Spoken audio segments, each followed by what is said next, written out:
go down and the music starts, that's when my day begins. One more night in a smoke-filled bar on a road that never ends.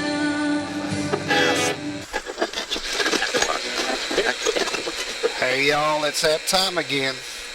Crack yourself a cold one, sit back, and get ready for a ride in Jim T's Caddy.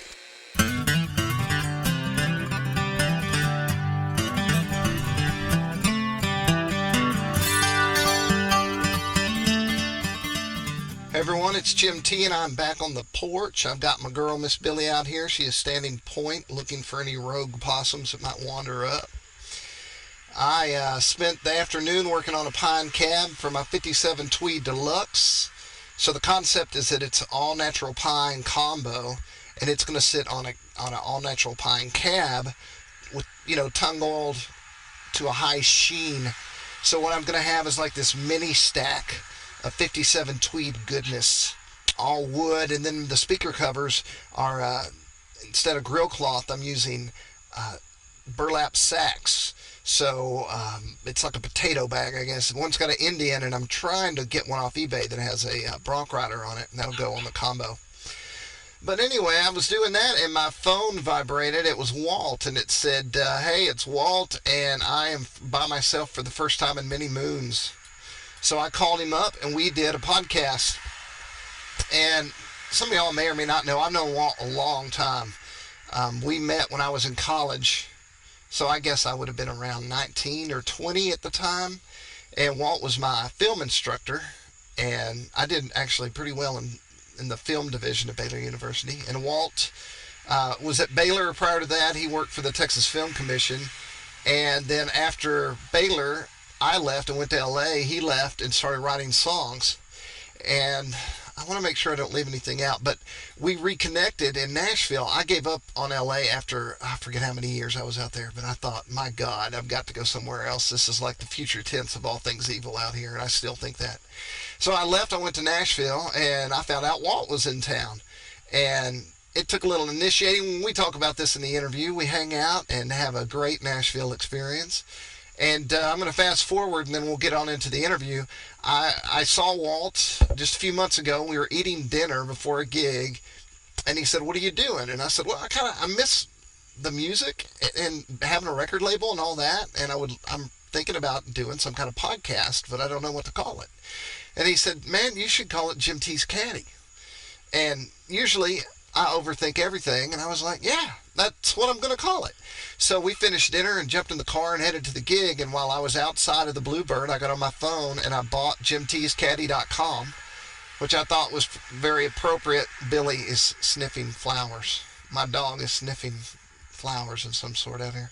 But anyway, I bought Jim T's Caddy while outside of the Bluebird. So it's purebred URL, I guess. So anyway, if you ever wondered about Walt's history, and there are things that I guarantee you don't know about him, they're in this interview. I can't really think of what I missed. So I'm going to quit talking and just move on into it. And if you're a Walt fan, you're going to love it. If you're not a Walt fan, you will be a Walt fan.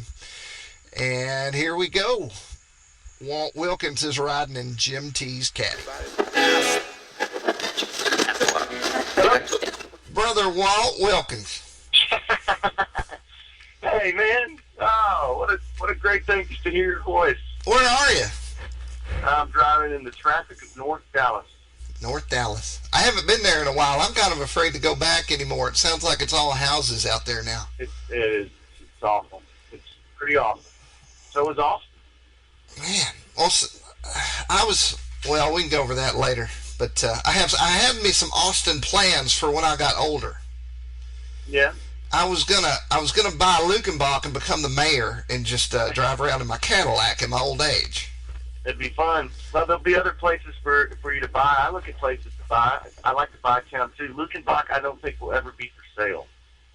Okay, that's good to know. Yeah, but there's other cool places. There are. How y'all doing today? We're doing good. The wife is taking my son out to, the soda shop, Elliston Soda Shop. You remember that? Nice. Yeah. And He put a tie on yesterday and got water and combed his hair and came out, and he said he looked so handsome that he decided that he should take Angela on a date. That's great. Yeah, he did. I saw the picture. He looked great. Yeah, so that's what they're doing right now, which is excellent for for interview. All right. For family. So here's what I want to do. Okay. I want to start at the beginning. All right. Are you ready? Yes. So you grew up in San Antonio, right? I grew up mostly in Austin. My dad was an Air Force fighter pilot, and we moved. They moved 26 times in 25 years. All over the country? I came along about halfway through that. So we moved a lot till I was 8. And when we were stationed, I got all the good assignments. I got all the Sun Belts. So I grew up like San Antonio and Hawaii, and we moved to Austin when I was 8.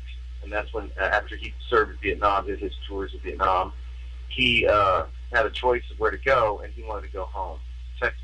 Both my folks are from Texas, so he chose Austin, and that's where we moved when I was 8. So from there, I grew up in Austin. Well, to me, you've always kind of had a Texas hippie type of vibe, and I think that Hawaiian Texas thing might be the influences there. What do you think? Maybe. Think Hawaii is what made you so groovy?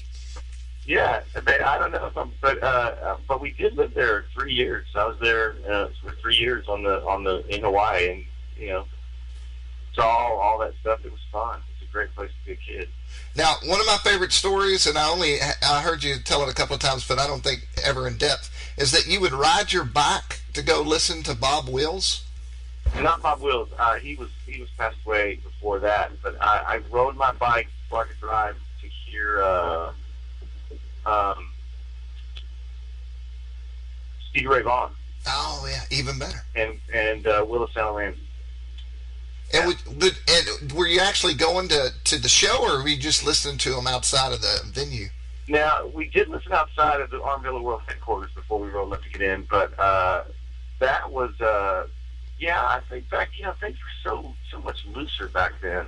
I know I saw Stevie Ray Vaughn when I was 16, it was called the Roam In, and, just things weren't as vigilant back then, as you know. It was easier to sneak in places and buy beer. Did Stevie Ray blow you away like we would all think he would? Yeah, and it probably wasn't. I thought it was so cool when I was a teenager. When I saw him later in life, in my 20s, I got to see him play a dozen or more times, and I'd say he was the greatest show ever. He was amazing. Wow. He was electrifying. I could have gone to see him before he died, and I didn't, and I'll never get that chance again. It always bugs me. Yeah, I have the same experience with Little Feat. Lowell George. I never saw Lowell George. I sold my tickets once because I thought, well, I'll see them the next time they come through. And of course, he passed away. So you're living in San Antonio, Austin, in that area. Did you have a ton of influences, or was there one guy that really made you want to pick up a guitar? I'd say there were a few that were really big to me, because I grew up right in the middle of Austin, right when all that hippie cowboy country music was happening around Austin in the mid-'70s. Right. That's right when I picked up a guitar, and those guys like honestly Jerry Jeff and Rusty Weir. The guys that I loved the most were Michael Murphy and Willis Allen Ramsey and Steve Holmes. Those were my three. And I was a pretty hip kid. I don't know why. There was a great radio station called Coke FM, Koke, and I listened to it every day after school or every night before I went to bed. And it would play Charlie Pride, then it would play Michael Murphy, and then Bob Wills, and then Lester Rodon Moran, and then it played old country, and it played the Rusty Weir, played all the local guys. It was just crazy great station. And back in the 70s, man, you could hear Waylon on the radio and Willie. Oh, yeah, Waylon. And then that's when I first heard all those guys. Waylon, Willie, they played Willie all the time. And even though Willie was about to hit big, that's what I remember hearing him the first time, was that radio station. It was such a great station. And then the first song you ever wrote, now this could be wrong, but it was songs about Texas? Yeah, I wrote some when in my high school band. I knew I was going to write songs. And my early attempts in high school, I wrote a couple of songs. In my high school band, they were pretty bad, I'm sure. Well, I know they were bad. What kind of band did you have in high school? I was just, we were a house band at at an arcade, and we played parties and rock and roll. Yeah, it was a mix of everything, country and rock. And, yeah, it was a mix of everything. I wasn't the singer. My friend Billy Newberry, who I still see all the time, he was the singer, and he owned the PA. And right. That'll do it. Gigs. And he used to, I started when I was 15 too. He used to have to come pick me up for the first year, drive me to the gigs because I couldn't drive yet. Right. And then I drove later. But it was great. It was called Nobody's Fools. Oh, and, I like that. It was a fun band. So, Songs About Texas, man, is such a great song. Thank you. You have a catalog of great songs, of amazing songs, and while I'm not going to put Songs About Texas at number one, I love that song. So how the hell did you write such a great song right off the bat, you think? What was the recipe? Homesickness. That's just a true story. I was living in Louisville, Kentucky, and I was going to seminary, and I was homesick, man. I just was so homesick. I was 24 and 23 or 4, and I was homesick, and I was writing and reading, and I was a student at seminary, but I wasn't a good student at seminary, and I wasn't really passionate about what I was doing. But I knew, I was that kind of great age in your 20s when you're staying up all night playing guitar, and I wrote that song, and I thought, well, this is a song.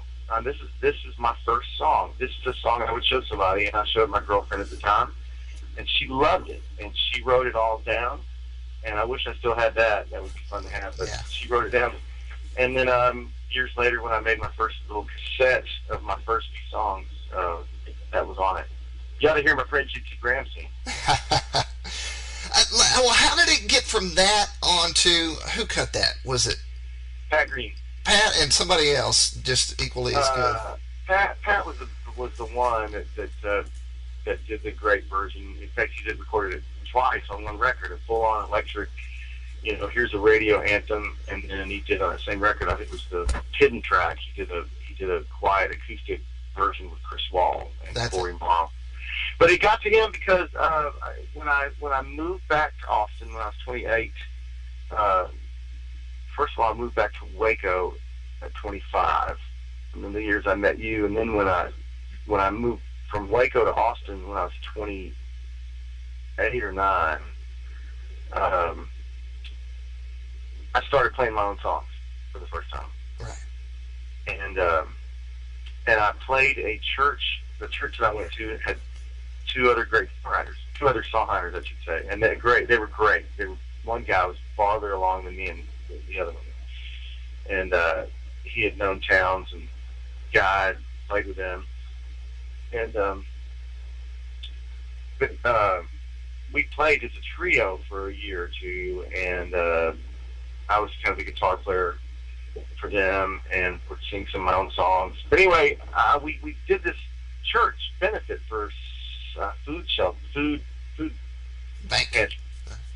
Food bank, yeah. And the church sold those CDs, mainly to our church family, but one of those cassettes, it's in 1990, I guess 91, 2, something like that. It got to someone's friend gave it to this girl who dated Pat Green's brother, and that's how Pat Green heard like the first few of my songs. He heard songs about Texas and Rain and Lafayette, and I don't know what else, but I think I had 3 songs of the 10 on that live. It was a live recording at a concert, and that's how Pat heard songs about Texas.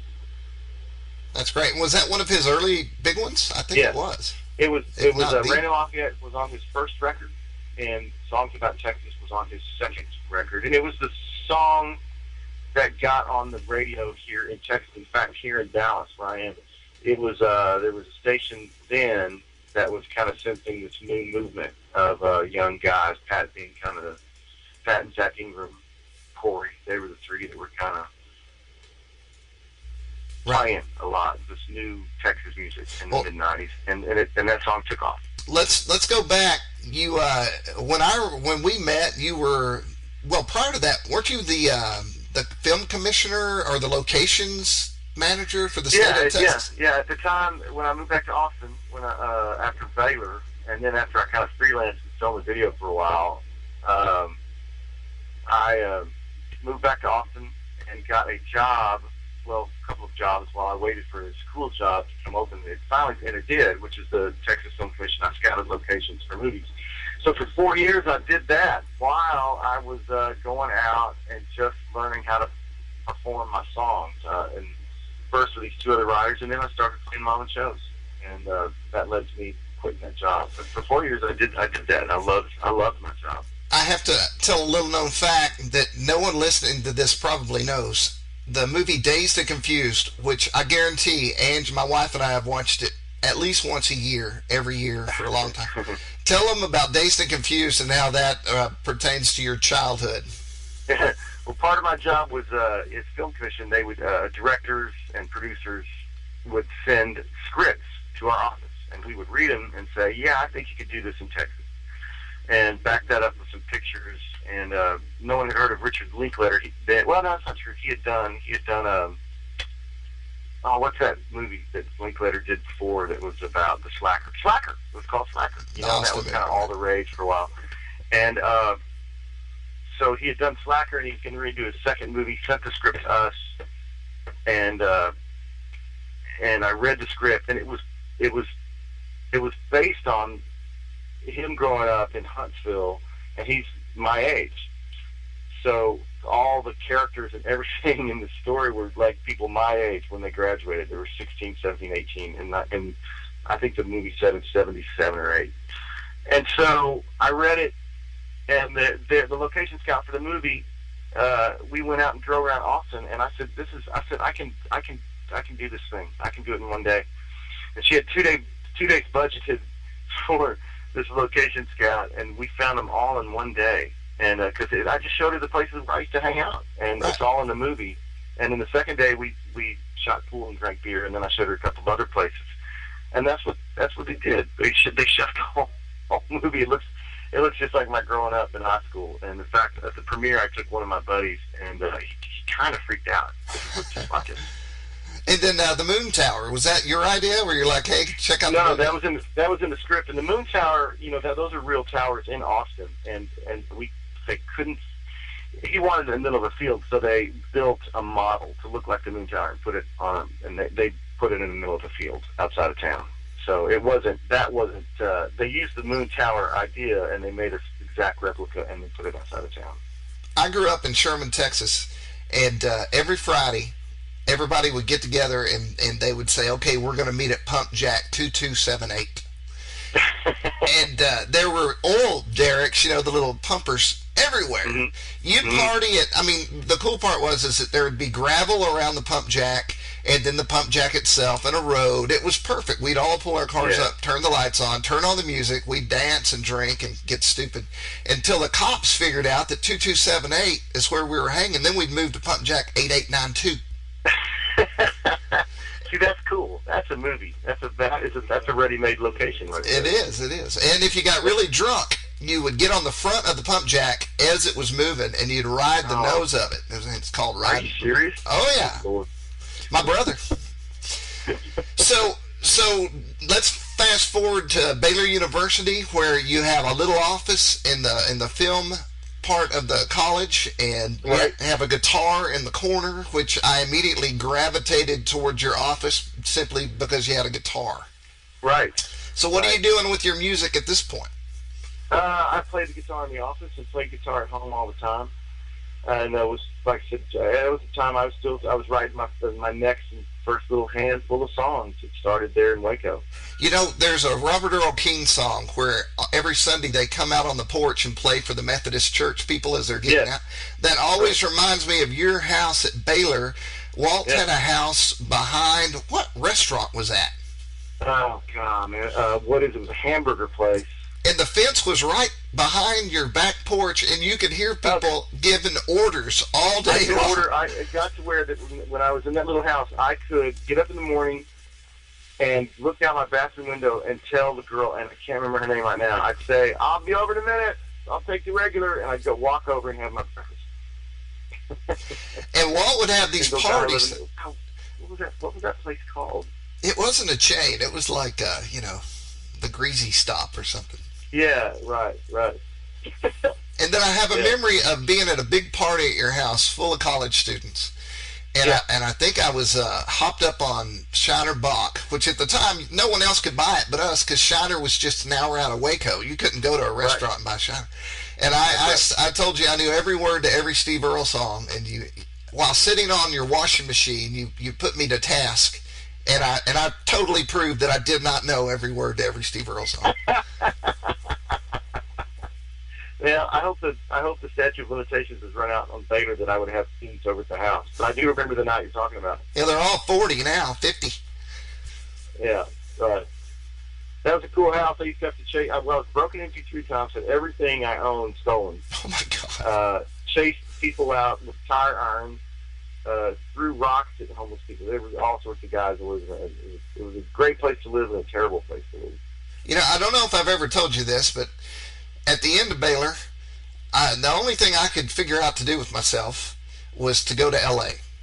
Right. And I remember that. And every time I brought it up to you, you would be like, "Don't go to L.A." And I'd be like, "Go to L.A. with me." And you'd be like, "I'm never going to go to L.A. L.A. is hell. It's not. You should never go." And I thought, man, this Walt Wilkins really bringing me down. And in retrospect, I should have gone to Austin and never ever have gone to L.A. I don't know. No. It's part of your story. It's a good part of your story. It's not. To everyone out there listening, don't go to L.A. It sucks. It was the worst thing I've ever done in my whole lifespan of doing things. Oh, man. It's true. So, now let's talk about Bull Creek Souvenir. That's 94. 94, right. A killer album. Go ahead. It's still killer. Oh, man, thank you. Well, thank you. Ruby's Two Sad Daughters, all that stuff. Are these songs that came out of Baylor days, or did you? Yeah, Baylor, and when I moved to Austin, so those are definitely my first.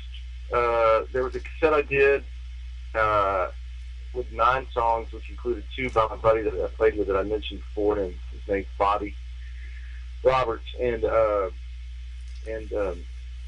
then I went back, remixed those 5 originals from the first cassette and added the next. So those really were my first, 10 or 12 songs.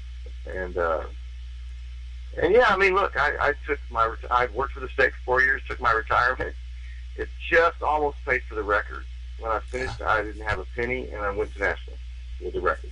And I'd already had a lead on it that I might get a publishing deal that did work out. All right, we've heard the first part of my interview with Walt, and I hate to interrupt it, but I have to. Because you all know what time it is. It's time to see what's in Jimmy Davis's bag. I'm going to call Jimmy, and we're going to figure it out. Hold on. Oh, we're calling Jimmy Davis. Saturday afternoon. It's beautiful outside. Let's see if he answers. He might not. Jimmy is a busy man. He's always on the road. Playing. Entertaining. Ripping. Roaring. Gesticulating. Rock star posing. He can hit that guitar. Whammo. Hi, this is Jimmy. Can't get the phone.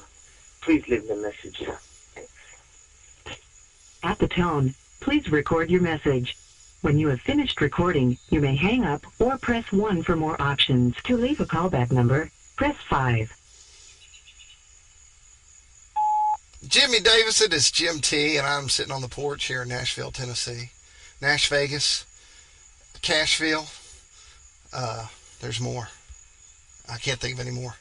But I just interviewed Walt, and I thought, what's in Jimmy's bag? I gotta get that one in this one. And but I got your voicemail, so what I'm going to do is I'll just take this and include it. I'm going to visualize what's in your bag. I see a slide, 4 guitar picks, 2 Dunlop, heavy gauge, some old strings, 9-volt batteries, a bottle of Deer Head Stud whiskey, whatever it's called. I see a couple of phone numbers of women, and then some other things like maybe a pistol, spent bullet cartridges, some sort of knife, and then maybe mounted on the side of your bag a machete, so that as you're carrying your bag, you can just pull your machete out at any moment. You know, if you get in trouble when you're carrying your gear out and somebody sketchy walks up to you. See, I don't even need you for what's in Jimmy's bag. Who knows what you'll have in it next week. All right, everybody, that's Jimmy Davis, and we just looked to see what's in Jimmy Davis's bag. And then here's the crazy part about our story is that I went to LA, and I guess after a certain amount of years I had enough, and then I picked Nashville as a town I wanted to move to. Harley Davidson. Yeah. So when I come back to Nashville, I find out you're in town. Yes. So when right. I burst into your apartment in that cool brick building that's I was living at Tommy Oliphant's apartment while he was away working on a film. And Tommy is the one. Holy shit! You know what I didn't realize? Tommy's the reason I went to Nashville. He said, "Come down for a week," and the apartment you stayed in is the apartment I stayed in to decide if I wanted to live there or not. That's funny. Yeah, I remember you coming over, and I'd been alone for days, just sitting there. You were locked guitar in the apartment.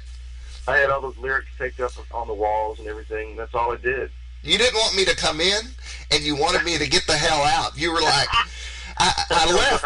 I was like, what's wrong with Walt? And then basically you were saying, I have to finish all these things, and I can't drink beer or talk to you. And then all those songs is what led to your writing deal, right? Yeah, that is true. That's true. I finished all those. I did. That is exactly right. Which leads us into the next chapter of Walt Wilkins, Music Row. Right. So I got a publishing deal with B&G, and then you and I started drinking beer. Yes. Fairly regularly. Because you were relieved. You had your steady cash coming in. In fact, I don't think I wrote a song the first 4 months I had a deal. Well, you were probably tapped out. You needed to. I was. I needed some beer, and so you and I tripped around Nashville, and I wrote for B&P for 5 years, and got some cuts, but never had a hit. And watched you and Angela meet. Well, that was cool. I'm sorry to jump in here again, but I've got to tell a story. When I do a podcast like this, I do the interview, and then I lay it all down, and I listen to it. And in listening to this, I completely left out a great story. It's anyway, I'll just tell it. Walt lived next to me, as we go on to talk about. And one day he came over, and he said, hey, I just wrote this song, and it's called Big Hopes. And then he played it for me. And then he said, will you take me to the airport? And I said, I will take you to the airport, but I just met this girl named Angela, and I think we need to go over to her house and sing this to her out her window. So I called her up and said, stay where you are, don't move, and open your window. We went over there, sang Big Hopes, and she cried, ran out at the end and hugged me. And I'm pretty sure we have not spent a night, well, I've traveled a little bit, but we've been together ever since. And I'll go ahead and put this part of the story in while I'm at it. 2.5 years later, maybe 2 years later, we were at the Bluebird, and Walt was doing a show, and I was in the middle of the crowd with Angela, who was my girlfriend at the time, and surrounded by all these Nashville people that we know. And she leaned over to me and she said, you know, I feel just like we're the king and queen in Nashville of the Bluebird. And little did she know what was about to happen, which is Walt did Big Hopes, and in the middle of Big Hopes, I went to the bathroom, and he took a break, and I walked up on stage, and I told the story about how Walt wrote that song, and we went over and played it for Ange. And then I pulled a diamond ring out of my pocket, and I told her I wanted to take advantage of this song one more time to see if she'd marry me. And the whole place went crazy, and I'm getting chills telling the story. She jumped up on stage and hugged me, and I had a limo outside, and The end of that story is we walked our tab inadvertently in our love excitement, and Walt told the owner that we do that every week at bars all over town. So anyway, good piece of history there that involved Walt and my big part of my life. I thought I should stick this in here. Now back to our regularly scheduled interview with Walt Wilkins. And you know what else was cool? And we met Kevin, right? You and I together, and that was cool. I would love to have been in Nashville in like '72, but yes. If I can't, at least we were there at a certain time when Music Row was still cranking, and what was the name of the bar? Sammy B's? Yes, Tina waited.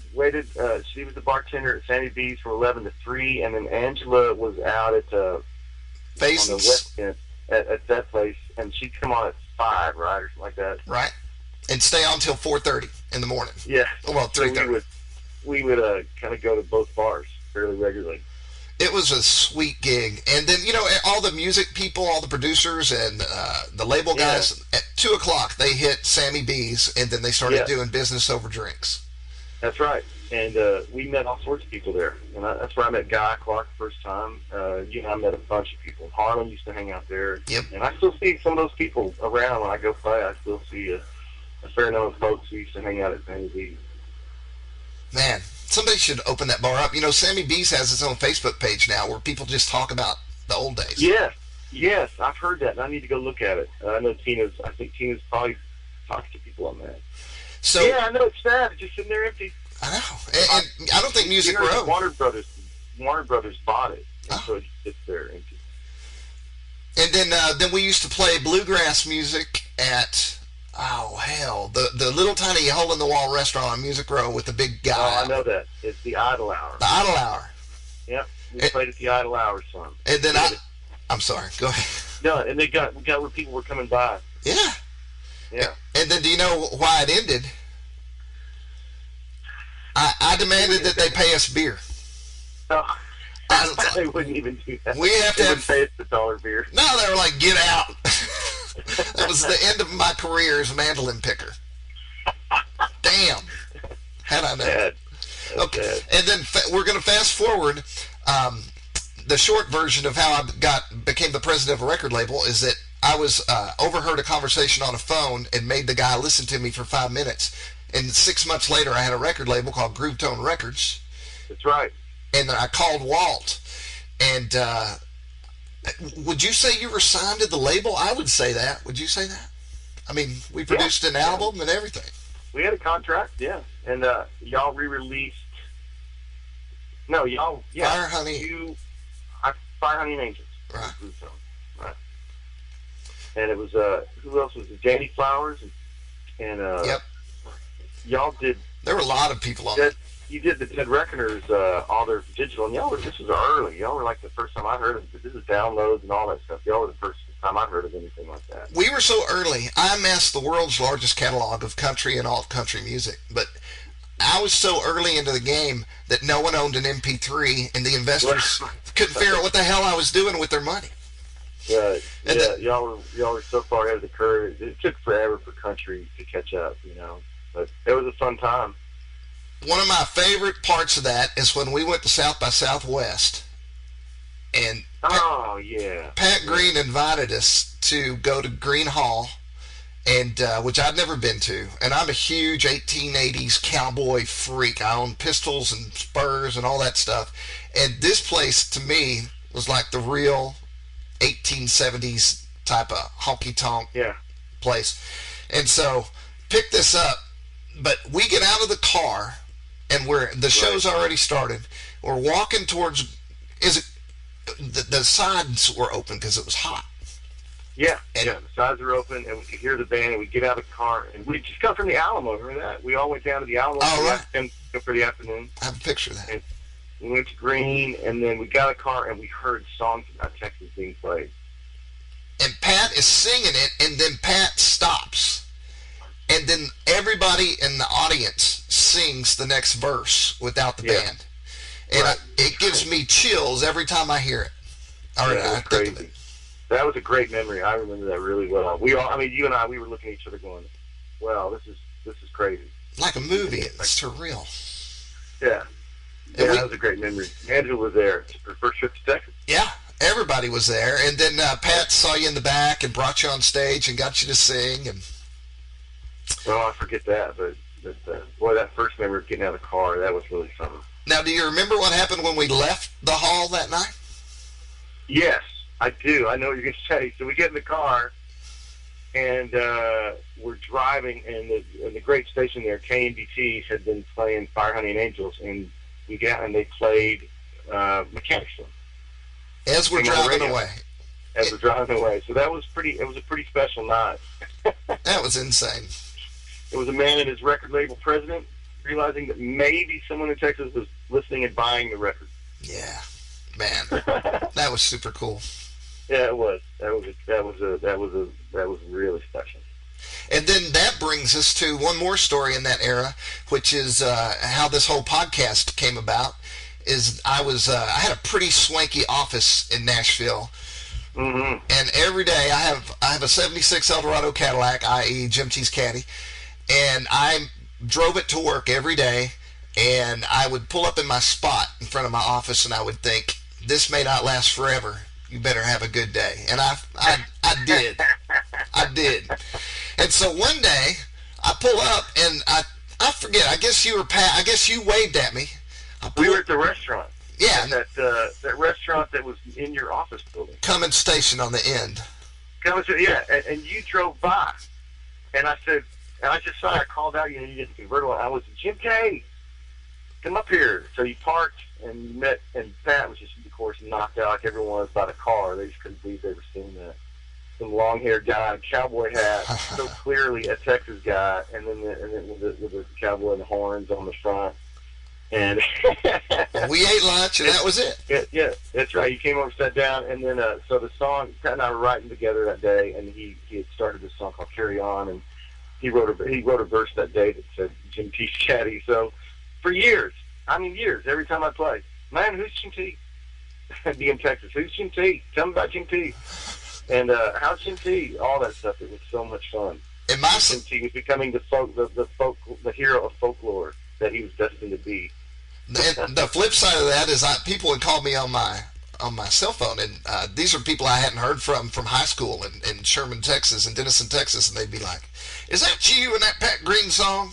And I'd be like, "Hell yeah, that's me!" And they'd be like, "I knew it was you. I knew it." yeah, that was funny. That was in the same way. I wrote that song, and he said, he just wrote about what happened in that day because it was fun for him. It was one of his first trips to Nashville. He said, Jim T's Caddy. Walt Wilkins was up in Nashville. I said, man, I don't think you should put my name in the song because, I'm writing it with you. It would be weird. And he goes, no, man, I want to do it. I said, no, Pat, that's weird. And he was trying to do me a favor. He knew that if he sang my name to the kids back there. So I thought in my head, like I said, well, who's going to hear this song anyway? A bunch of kids in Texas. So I said, all right. And so the next time I was in Texas, no kidding, maybe 6 weeks later, I'm driving around playing some gigs, and I hear that song on the radio, and I almost drove off the road. I could not believe it was on the radio. And it was a huge hit in Texas. And, I called Tina. I remember from Texas going, you won't believe this. This is crazy. Yeah. And, that's how that happened. Top 50. All that same day. And another part of that story is, I have a mom. She's from Dallas. She can stay out later and drink more than I could ever think of. She's hardcore. But a very proper Dallas lady, don't get me wrong. And but I lived in LA, I worked with famous people all the time, and my dad and my mom were never really cared about it. So one day we're in my truck, and I had the iPod, and I played Carry On. And my mom was beside herself that I was in a song. She couldn't believe it. Probably the proudest.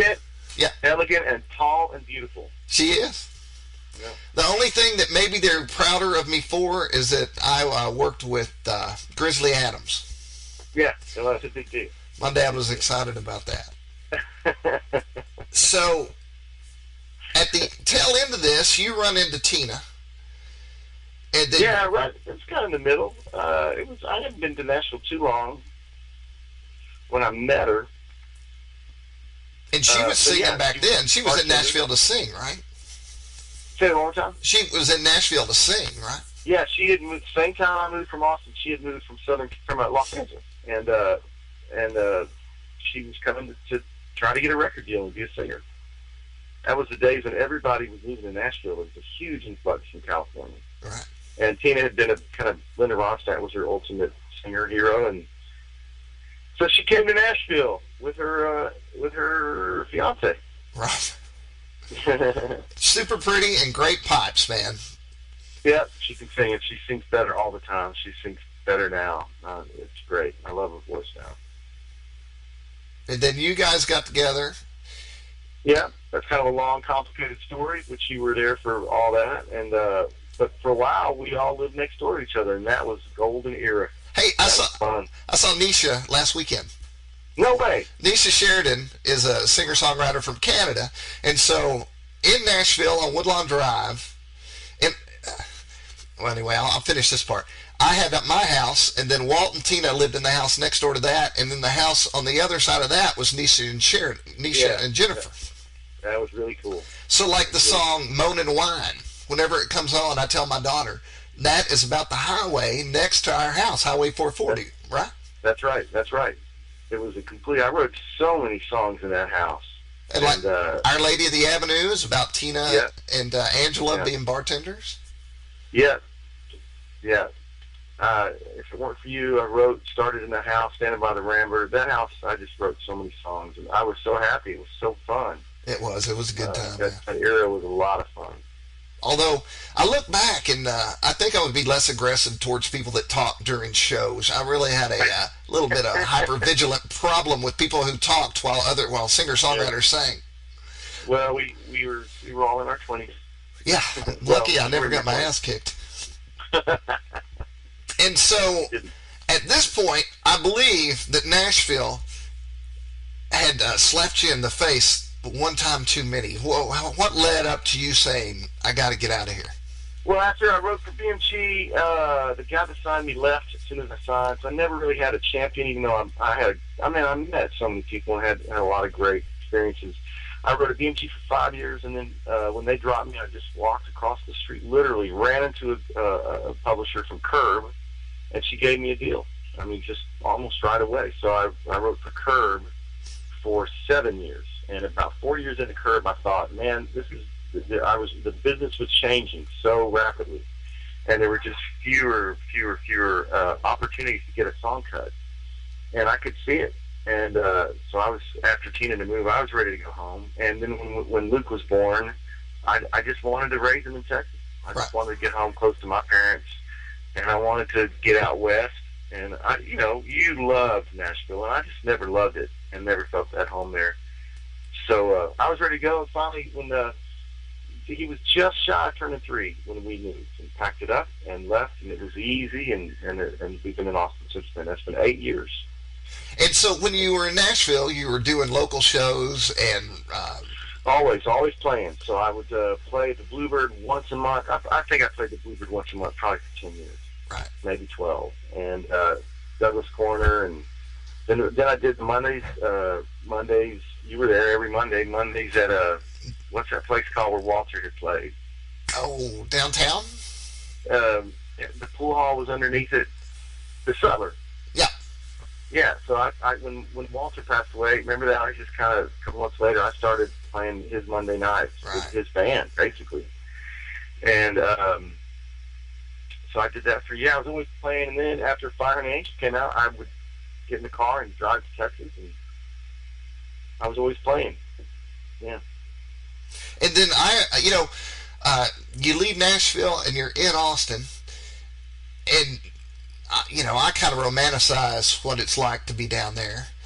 And how different was the scene going from this very professional songwriting industry town to Austin, where it's the same industry, but I think everybody has a different attitude. Oh yeah, it's completely different. It's Austin doesn't have the business, there's not a lot of money there, and so it's great. People are writing more for love, and they're not trying to. There's a handful of writers who are down there, great writers, Bruce Robeson and lives in town, and I never see him, but he's there, and Darden Smith, Jack Ingram, Corey Morrow. And there's a bunch, they're down there writing, but it's not like you're getting together every day in an office and writing. It's, right.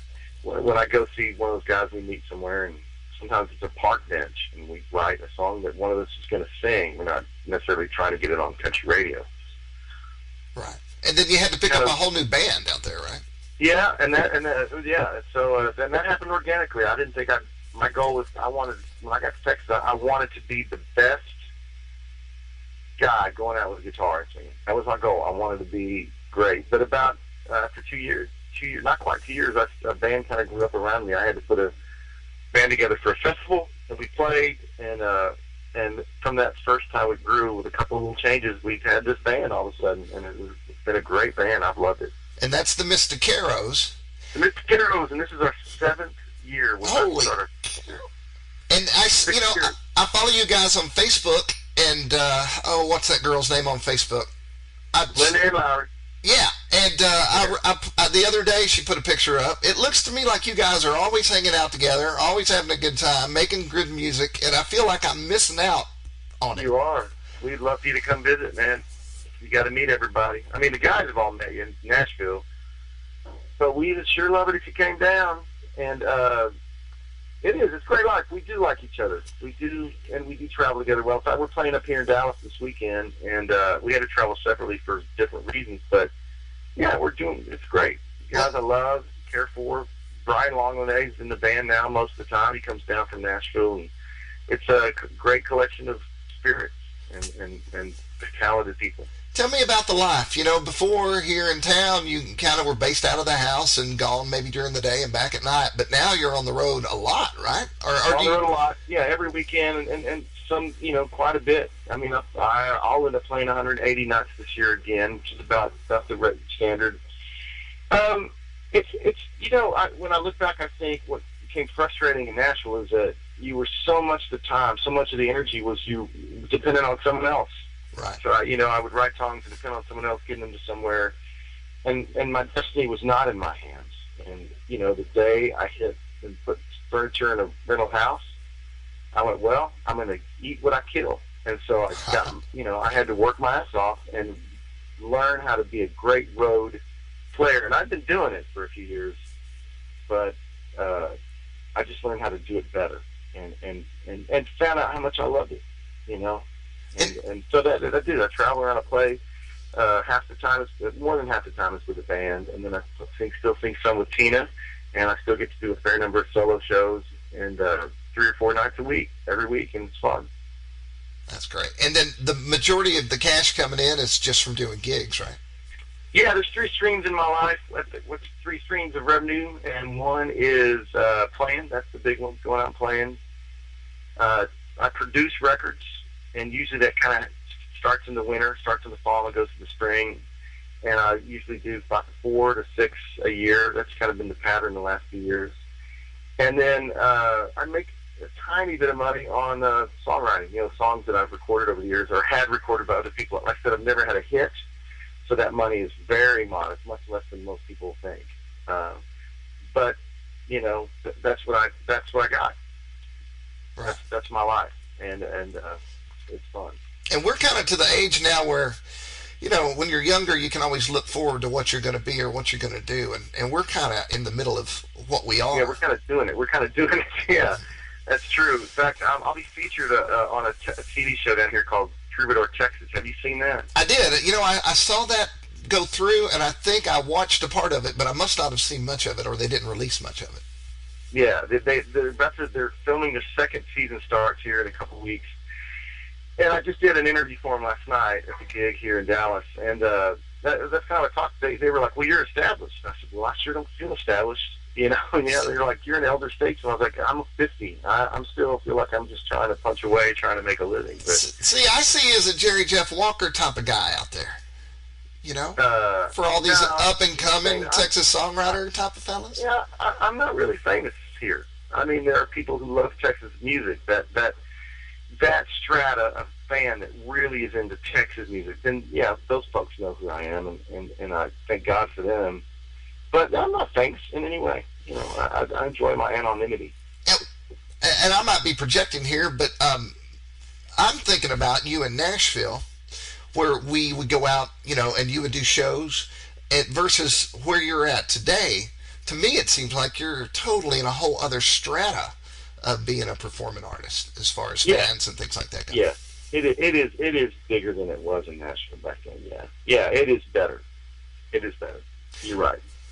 Let me ask you this: last night we probably played for 200 people, and that was, that feels great. I love it. For somebody who's 22 and thinks they want to be a Texas singer-songwriter, what would you say is the first few things you should learn or apply if you actually... Well, please, if you're going to try this, please really believe you're a great writer. There's a whole thing going on in Nashville these days, and the thing that's going on here in Texas, and a lot of the songs are just not that, they're not great. And maybe that's a function of age. You can't relate to the younger crowd no matter what. But, man, if you believe you're a really, really good songwriter, then welcome. And if you think maybe you're not, maybe you need to be doing something else, then you should probably do that other thing. Because it's hard, and you got to be a good writer and make it all work. And how do you, is the key to even starting just to pick up a pen and see what you got? I mean, how do you That's a great question. I don't know. Because I wrote from the time I was a kid, man. I wrote poems and stories and plays. I just wrote, until my 3rd, 4th, 5th grade, I was writing. So I've always thought of myself as a writer, always. Right. And so when I do, talk to young people, and they're like, well, I want to try writing. I think, well, okay. And they'll say, what'd you tell me? And I say, I don't know, because I always wrote.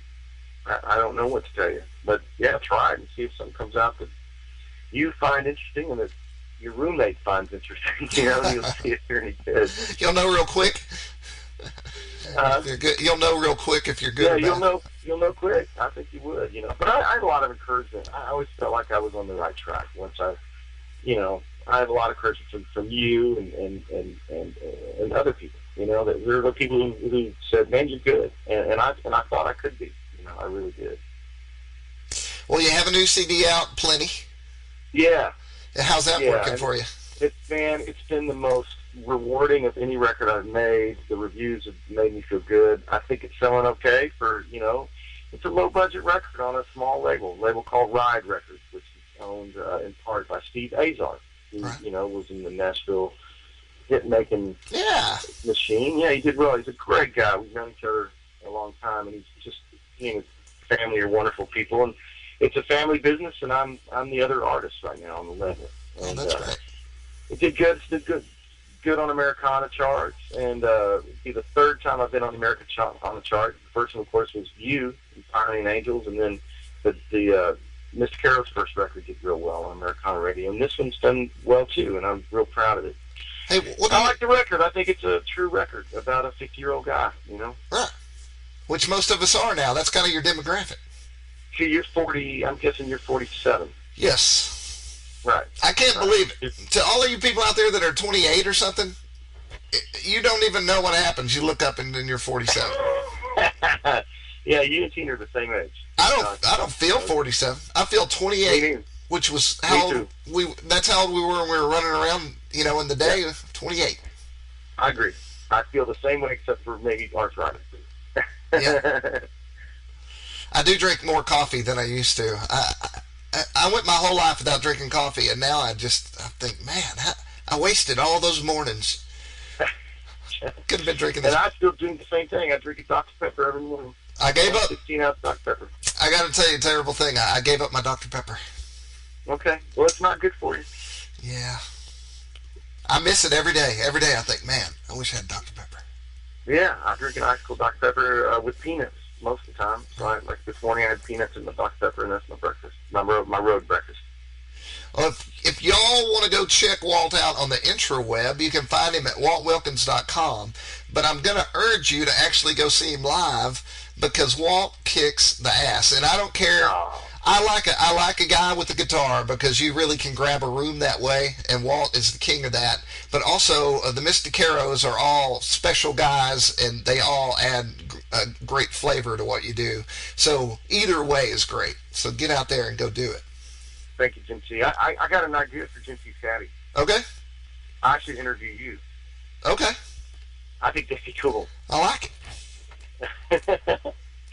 I'm gonna interview you. And I got to tell you this, man. I've seen Kevin and Dustin played with them at two different festivals. One in Colorado, one in Montana this summer. And Dustin is absolutely one of the coolest kids you've ever met. And then I was with Savannah and her baby last week in New Mexico, and she is funny and smart. And her band, the Trishas, have just made this great record. They're playing all over the country. You know, they're going to be they're rocking. And man, she's just to know Savannah and Dustin as adults, it's just one of the greatest things I got going right now because they're both wonderful people. It's an amazing family, and then Ada, the youngest, babysat our kids since she was a teenager, maybe preteen. And she came back from California. She's back in town, and we've already talked about how I feel about California. I thought maybe it might make her, change her. And she came back, and she is the sweetest girl you've ever. Man, they're all beautiful. I know. I love them. I saw Jennifer. She was in New Mexico too. And Jennifer's so moved back to Nashville. Yeah, she's back. Got a job, and just as sweet as she's ever been. And their mom is as pretty as the girls. I mean, it's a great family. Yeah. It is. It is. And it's been fun to have Kevin in Texas. That's another reason you need to come visit. See Kevin in Texas. Kevin came in one night and stayed with us, and we stayed up late and drank way too much wine. Yeah. And all I remember is all three of us sitting in the living room laughing hysterically at each other for no apparent reason. And I remember looking up out of the scene going, oh my God, we're out of our minds. That's great. It was great. He's doing great, man. He's fantastic. He's been a good friend to all of us. And I love him. I'll never forget. That's another thing. I remember the night you and I, we met him. Angela had met him. Station Inn. At Station Inn, and that's the first time the three of us ever sat and talked. Right. And that was fun. It was a fun night. The thing that happened was he sat down and I shook his hand, and immediately he had said a line about a fishing knife. And I said, man, I wouldn't want to get stabbed by a fishing knife because they're long and skinny, Yeah. And he looked at me sideways and he's like, exactly. And from that day on, whenever he had an album about to come out, he would send me the album and ask me about what I thought about the songs and what order they should be in. Oh my God! Yeah, cool. And I'm like, wow. Kevin Welch wants my opinion based on a fishing knife sentence. So yeah. So what's next? What you about to do? Tonight we're playing a private party in Fort Worth at a house near downtown. And so after we get off the phone, I'm going to go visit a friend's baby who's lives between Dallas and Fort Worth. I'm going to see this beautiful baby named Elena for the first time, and then I'm going to go load into the gig. It's an early gig, so I want to be there at 5, load into the house, backyard party. And then tomorrow Luke's got a baseball game at 4 o'clock, so I get to get up, drive home, and hang out with the family. That's great. Well, July 4th went by again, and I'm gonna come this year, man. Please come this year. Well, here's what we're talking. I didn't bring it up. Angela didn't bring it up, and it was July 4th, and we were sitting on the porch, and Angela says, next year, why don't we get somebody to watch the kids, and you and I give ourselves a present of going down to see Walt and everybody. That's a great idea. And I said, done. We'll do it. I love it. So that's the plan. Well, man, I appreciate you. The other option would be between Christmas and New Year. We do 3 shows in a row in the Hill Country, and one of them's at my birthday party that I play every year in Fredericksburg, and that is it's a 3-day party, and it's a blast. And what's the date on that? Between Christmas and New Year's, like this year will be 27th, 8th, and 29th, I think. Okay, I'll run that by her. Okay. All right. Well, I appreciate you taking the time to talk to me and everybody else out there. I wish we could just keep talking. I've got to go. Yep. But, man, I love just hearing your voice, Jim. I really do. Please hug the family for me, and we'll talk soon. And, hey, I want to interview you for Jim Peace. I think that'd be cool. Anytime. And say hey to Texas for me. I'll do it. Bye. All right, brother.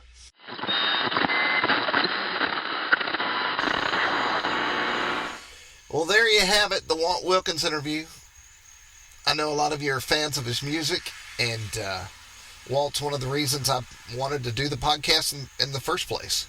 So I'm glad we got it down. I think we really did cover the stuff that I was hoping we'd cover and let, some of the stories out that a lot of people don't know from the old days and what he's doing now, which is great.